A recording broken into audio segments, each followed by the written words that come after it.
السلام عليكم ورحمة الله وبركاته. شمارك فوني كبجمتوتا دعوتوتا عشان كديرتم كبجمتوتا دعوتوتا كينيا أرى ميشا أبوليون كينا نموتا السديه كمان دفني جتشورا كبجمتوتا دعوتوتا كينا ميشا أبوليون كينا هم درتي وروني channel كينا كناف هارا تاتن سبسكرايب gochuun gara meeshaalee keenya kanatti kootati haga dhumaatti daawwadhaa hiriyoota keessan illee share godhaa isin jedha kabajamtoota daawwattoota keenya egaa isinirraa ka eegamu dhuftanii channel keenya subscribe gochuun gara keenya dhufuudha isin jedha itti aansuudhaan egaa dhuftaniin booda mootu hiriyoota keessaniif share godhuudha achiin booda like godhuudha isin jedha kabajamtoota daawwattoota keenya akkuma argaa jirtan kana Aashaan kunoo isin agarsiisaa jirti jechaadha kanatti aansuudhaan Aashaan yaada yoo qabaatte yaada isin jette meeshaaleen kun immoo kabajamtoota daawwattoota keenya eessa deema jechuun keessan hin oolu godina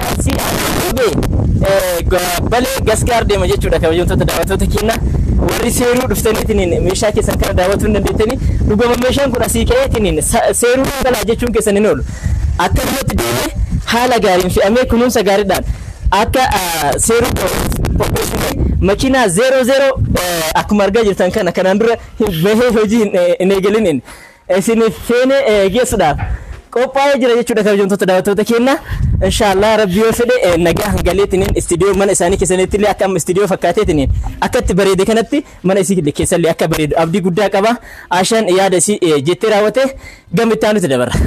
Hayyee daawwattoota keenya akkuma kan isin ibsitti meeshaan kun jechuudha daawwattoota keenya gara balee Gasgaar seeruu deema jedhee jira akkasii daawwattoota keenya share like subscribe gochuudhaan nu jajjabeessuun hin irraanfatina nuti meeshaa akka isin barbaaddan dhiyeessinee kun akka argitan kana doolaarri sadii tartiiba qabatee jira doolaara kana sadii micha osoo hin taane obboleeyyan teennaa algaa sadii qabanii garuu nu asitti kabaafne iddoo nutti hin mijoofne waan ta'eef algaa tokko qofa jechuudha daawwattoota keenya hundi wal fakkaataadha waan ta'eef majlisa kaaree 30 qaban daawwattoota keenya kaaree 6 nama 3 fi kaaree 12 nama tokko qaba jechuudha majlisa nama 4 garuu majlisa illee kan nama 2 qofa baafne jechuudha daawwattoota keenya makiinaan haga danda'u arra feene kan dandeenyu immoo itti fufee boru fe'ama jechuudha daawwattoota keenya share like subscribe gochuun raanfatina har'aan meeshaa obboleeyyan teennaa nama 2 isin agarsiisa jechuudha daawwattoota keenya gatii meeshaatti qallee ni qaban daawwattoota keenya akkuma argitan kana qorii aadaa kan bareedu ta'uudhaan hojjetamtu sana fa'aa qaban jechuudha daawwattoota keenya kadir kun haala kana fuudhee isin agarsiisa. Ay Oromoo egaa kabajamtoota daawwattoota keenya Aashaan baay'inaan isin irraa ibsiti jechaadha haa ta'uti garuu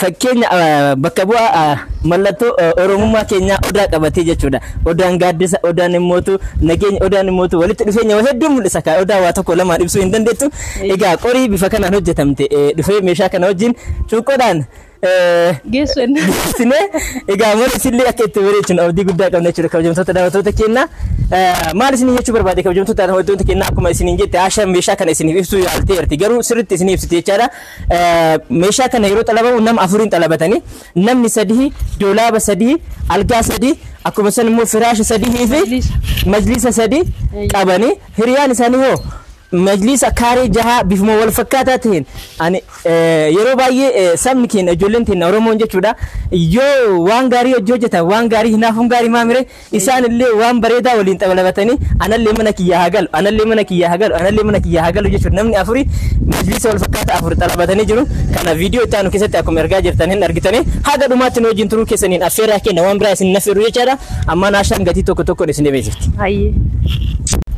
Hayyee daawwattoota keenya akkuma dur isin jenne meeshaan kun guruppiin ajajamee meeshaan nama 2 ardeema ka Faaxiyyoo fi ka Shamsii jechuudha meeshaa bulettenna Faaxiyyoo fi Shamsiitu ardeema daawwattoota keenya isa keessallee meeshaa mana keessatti xiqqoo qabanii isin agarsiise majlisa akkana bareedu kana jechuudha daawwattoota keenya akka santiin baalaa fireemidha hojjetamee fi jira jechuudha daawwattoota keenya ol keensa abbaa meeqatti gadi jiru abbaa 30 lafa irratti kina simsa abbaa 30 daawwattoota keenya fireemii qaba gubbaa fi jalaldeen jechuudha daawwattoota keenya asitti meeshaa mana keessaa qabdi jechuudha obboleeyyan teenya jalalachuuyyuu meeshaa xiqqoo xiqqoo qaban mana keessaa jechuudha asitti akkuma argitan kana rakabooti abbaa gadaa siinii 12 fi sufraan isaa saarbiisitti kifatanaaf feermii lamsuullee wajjin dhufti jechuudha gatiin isaa 3800 daawwattoota keenya asitti immoo jookii 2 qabdi jechuudha daawwattoota keenya jookiin kun 2 qarshii 4600 lamaan walirratti asitti immoo maankaan tuni maankaan kan kwaaltii taate daawwattoota keenya baafnee hin fannisne aynaan kun hunduu keessa jira jechuudha daawwattoota keenya akka carraati aynaan keessatti argamu adii jira gurraacha jira akkasiin jedha daawwattoota keenya gatiin isaa qarshii 4500 maankaan kun maankaa kwaaltii akka duraan irraa adda ta'ee dhufe jechuudha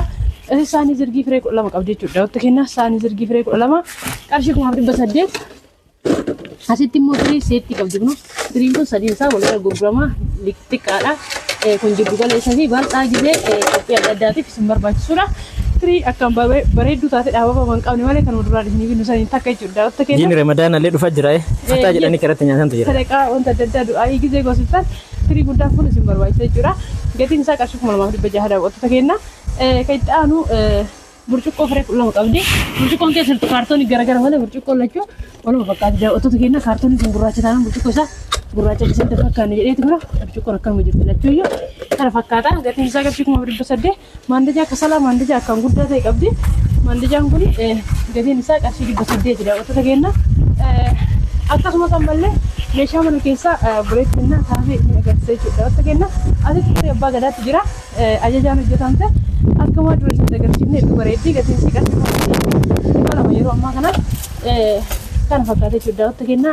Kan itti aanu immoo tura kaboota abbaa gadaa akkuma achitti hin jedhe 3,800 distii firee 3 qabdii 3,600 saanii raaniin qarshii 2,500 daawwattota keenya.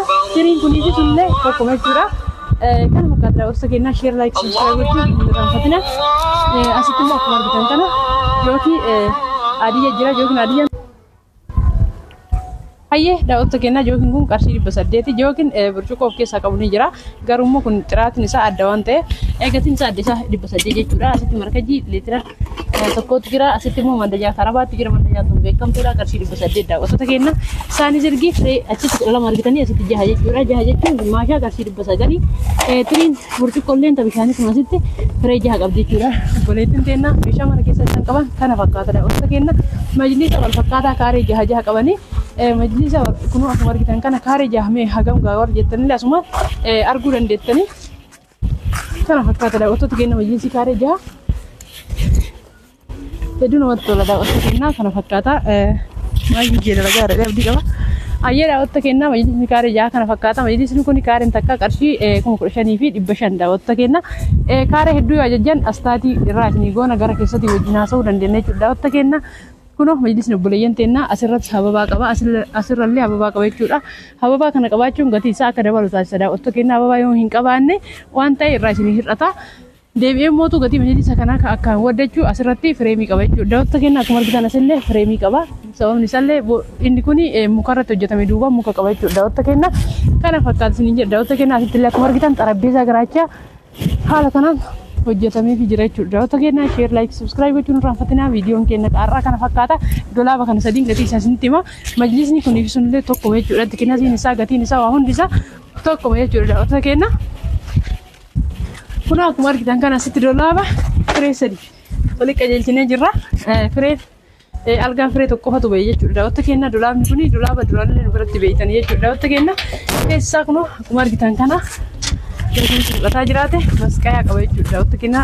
Kan uffata itti fannisan hedduu namatti tola jechuudha. Uffata haala kanaatti fannifattanii kan barbaadan immoo gamaa gamanaan dachaastanii naquu dandeettan jechuudha. Mastaawotiin manatti itti gaxxamama. Sababni isaallee mastaawotiin irraa cabuu danda'a. Nuufillee mastaawotiin irraa cabe kisaara waan ta'eef manatti itti hidhama jechuudha mastaawotiin. Kun akkuma argitan kana asitti uffata dachaafamu asittis uffata dachaafamu akkuma san hundi isaa qulfii qaba jechuudha daawwattota keenya. Kunoo akkuma argitan kana hedduu namatti tola.